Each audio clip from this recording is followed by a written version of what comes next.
Hey there guys, today I have a really fun, practical, and affordable e-bike. It's known as the Jasion EB7, and I can't wait to tell you all about it. If you'd like to learn more, then continue watching.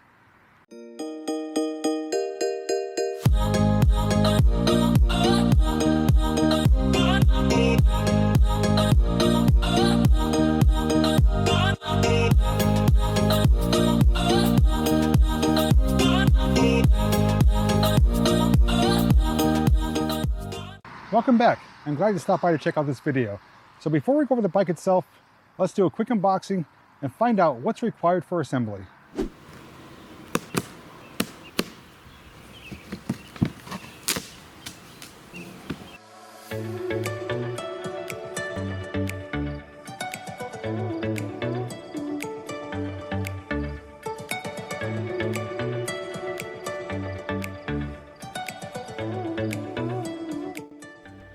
Inside the box you'll find a smaller box, and inside there you'll find the user manual for the EB7. You also have your 2-amp charger, a micro USB rechargeable tail light, a set of pedals,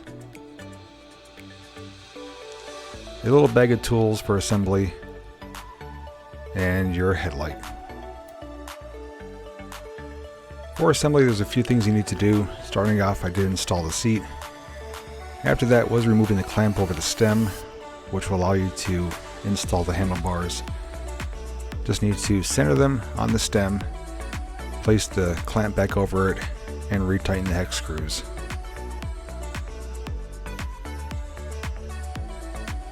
For the front wheel, it does help if you have someone there to help pull the bike. All you need to do is line up the rotor with the caliper, set the forks down over the axle, and tighten up both nuts nice and snug.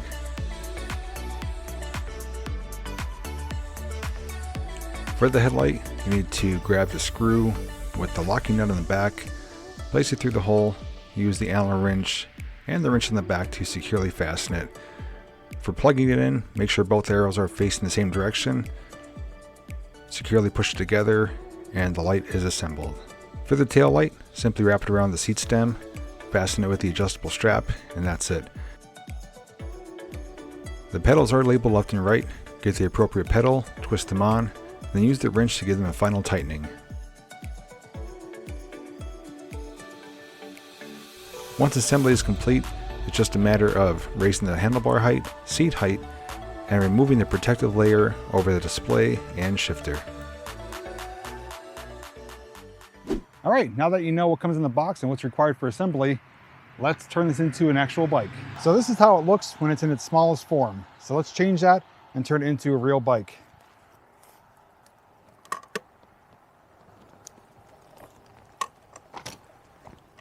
All you do is lock the frame, stand up the handlebars, lock those into place, unfold the pedals, and that's it. It took less than 30 seconds to go from a folded up e-bike to a traditional ready-to-ride bicycle. So come on over here, let's take a closer look at the components and features of the EB7. Well, starting off at the top of the bike here, where the handlebars are, you do have a few buttons here on the left-hand side. So first off, top button is your headlight.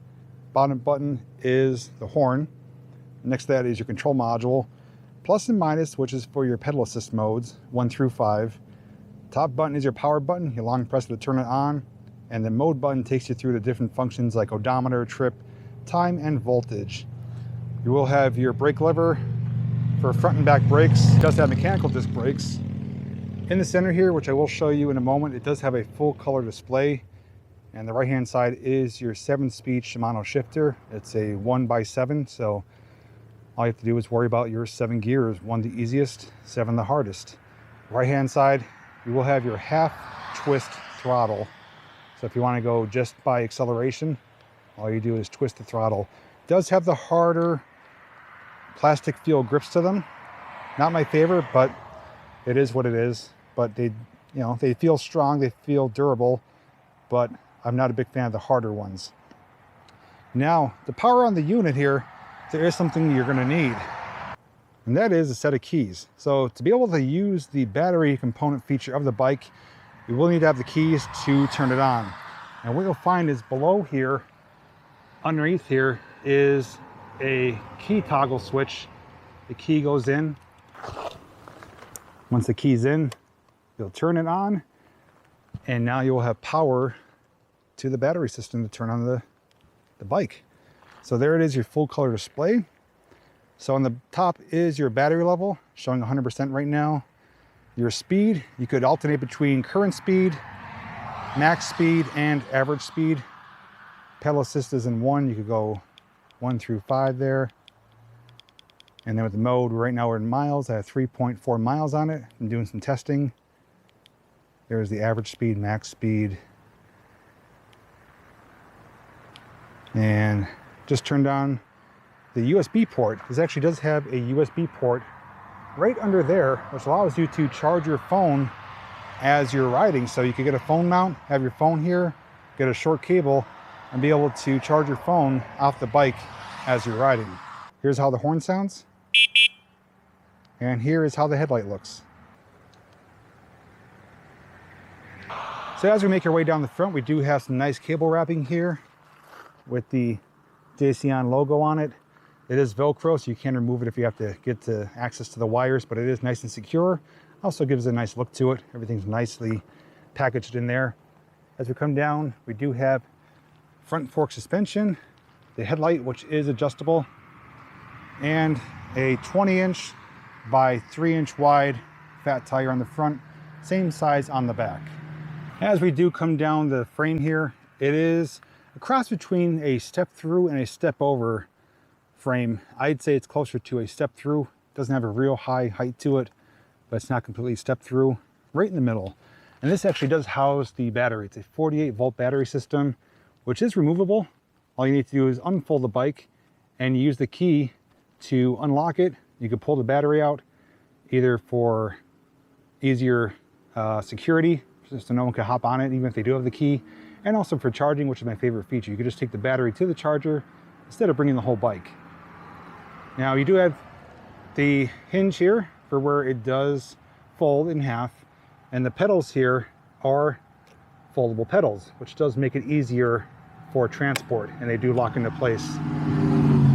Do have an adjustable seat here, so depending on your height and your comfort level, you can adjust it for lower or higher. Below that, you do have a rear suspension here, which does aid in the comfort of the ride. And coming back is the rear disc brake system, and of course the kickstand. Move around to the other side.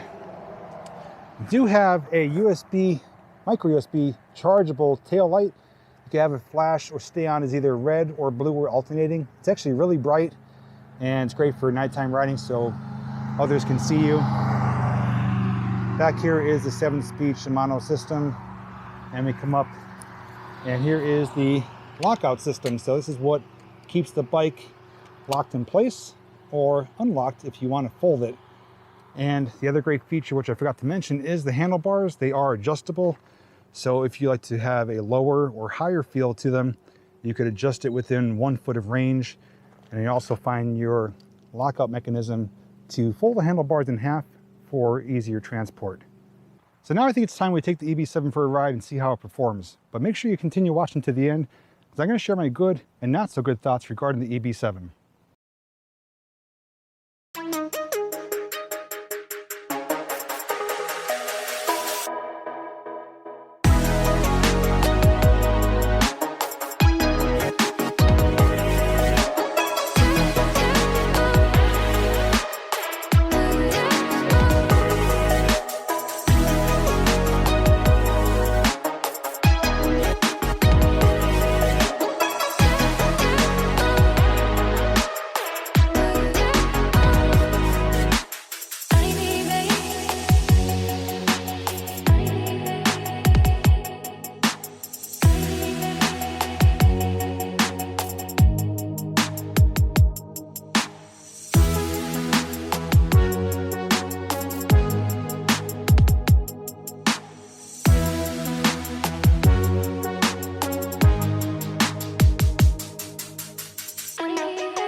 we're losing some daylight here, so let's cut right to the fun part.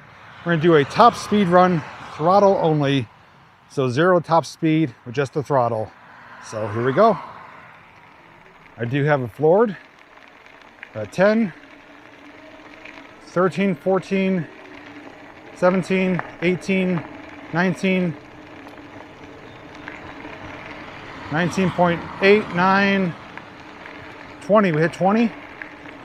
This is a packed gravel surface. I am at not 100% battery, but we are averaging 20 miles per hour of a rider my size, 5'11", approximately 212 pounds. So now we're going to bump it up to pedal assist 5. I'm going to put it in gear 7, and we're going to see what the top speed is with pedal assist.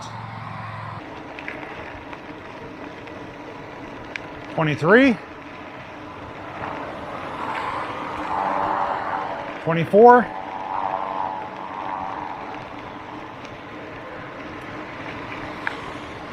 right around 24, 25. Pedal assist 5, gear 7. We are cruising.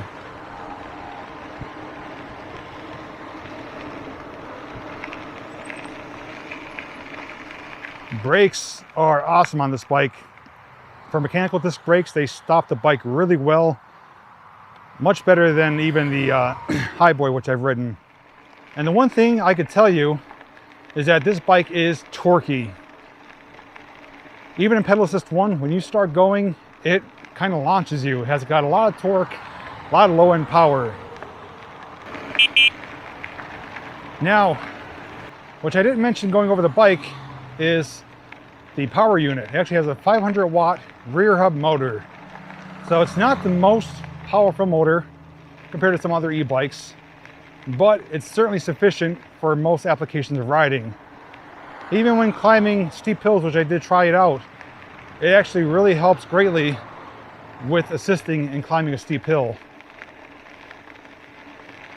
And when you're cruising on the flats, certainly more than enough power to cruise throttle only. And as we saw, you can get up to 25 miles an hour. Now, the title of this is a fun, practical, and affordable bike. So let me mention a few things. Fun-wise, it's totally fun to ride. It's, you know, kind of a hybrid bike. It's a cross between like a commuter slash leisure bike slash off-road bike. With the bigger fat tires on it, definitely gives you the option to do some off-road trails. With it being foldable, definitely can be a commuter bike. People could take this to work, and it doesn't take up a lot of room once you fold it up. And on top of that, the weight comes in at just under 60 pounds. It's 59.6 pounds. So it's not overly heavy. The average person can lift it up no problem. But with it having its foldable design is actually one of the flaws I've come to experience. And I'm going to touch base on that once we do wrap up the video. But very practical, you know? I feel like I could pop this in the car, take it anywhere. I could ride through the city. I could ride through the neighborhood. I could ride on a rail trail. I could even do some more remote paths and trails. And having the 42 volt battery system compared with the 500 watt motor, I'm not going to overly exert myself to get to my destinations. Now, as far as range goes, range is fair on this bike. Having the 500 watt motor, weighing 60 pounds, 42 volt battery system, the estimated range is 40 miles. Another thing to mention too is the weight capacity is actually pretty remarkable. This can hold riders up to 300 pounds. So for someone like me, which I've stated my size, it's perfect for me.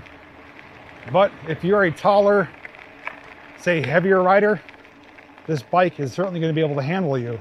All right, got a nice quieter spot here at least. So far, the bike is performing flawlessly. I have no complaints about the ride we just took. But there are some complaints about the bike itself. So I'm going to start off with the negatives first. Now, this is just my opinion. I don't speak for everyone, but just things I've noticed after riding and owning the bike for a few weeks. The one complaint, it's not a big deal for me, but it's the headlight. Headlight is, for lack of a better word, poor performing. It's not very bright at all. The light is pretty poor performing. It's obviously better than nothing, But if you're an avid nighttime rider, you're either going to want to upgrade that light or get some handlebar mounted lights, because it's not going to do its job of lighting up. The other complaint I have, which is going to be an upgrade for me, is the seat. The seat is pretty uncomfortable. There is padding in it, but after riding for about 2 to 4 miles, you start feeling it. It's just not a comfortable, soft ride. So the seat, I will be upgrading to a much more comfortable seat. The only other thing, which is kind of good and bad, is the key system. The key is required to power on the bike, to turn the bike on, to use the battery system. I do love that feature. It's kind of a safety feature. No one can just hop on and throttle it and go, and they can't really turn it on without having the key. But on the downside, the position of the key slot is rather awkward to get to. You almost have to sit there and feel with your fingers to find where the slot is, or physically bend down and look at it. The key is very practical. I do like the feature. I just wish they maybe put it on the side of the battery bar instead of underneath it. Regarding the good, there's plenty of things to say that are good about this bike. Number one, the brakes are phenomenal. I have had 0 issues. The brakes just required a minor adjustment out of the box, and so far they've been quiet. They've been plenty of stopping power, and it's probably some of the best performing brakes I've had on a mountain bike, whether it's my GT or the Highboy, or even my scooters that have mechanical disc brakes. The brakes are great. Second thing is the display. The display, I absolutely love. Having the color, large LCD display just makes it really easy day or night to see, all the information that you need regarding your performance of the bike. Lastly is, I like that it's a foldable design. It's very easy to fold up. Less than 30 seconds, you could go from traditional bike to a folded up bike like a pretzel, and I could fit this in the back of my car, no issues. But there is a trade-off for that. I have found that it's rather awkward to lift up the bike when it's folded up. Now, I have come to kind of get used to it, but I've talked to my friend Jamie Macon, who also has a foldable e-bike, a different brand, and she said the same thing. It's just awkward to get a hold of, to lift it up, because it wants to kind of unfold. There's no way to latch it. You kind of have to hold it together, lift it up to put it in your car. So depending on your vehicle, it may just be easier to keep it like this, like a regular bike. That's not a fault of the company. It's just the design of the bike. The foldable bikes just are a little bit cumbersome and awkward to handle. Now, the last thing I want to mention is the price. I also mentioned in the title and in this video that it's affordable. This bike comes in at well under $1,000. It's a really affordable e-bike. And if you're in the market of getting an e-bike, there's a lot of options out there. There's ones like the Highboy P6, which I reviewed, which is more of a off-road mountain bike. There's foldable bikes like this. There's, travel bikes. There's all sorts of bikes out there. But if you're in the market for your very first one, this is certainly a contender for the reasons I mentioned. And if you're not sure what bike to get, because there are so many choices, I'm hoping this video will help guide you in the right direction, whether you think this bike is indeed for you or not.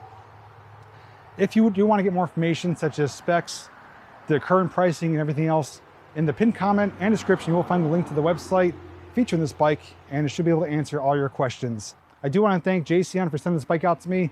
This is my first foldable e-bike, and it's a blast. I see me taking it on a lot of different adventures and a lot of leisure rides like the rail trail here. So rest assured, you probably will see it in a future video. Anyways, guys, thanks for watching the review of the Jasion EB7. Otherwise, I'll see you real soon in the next video.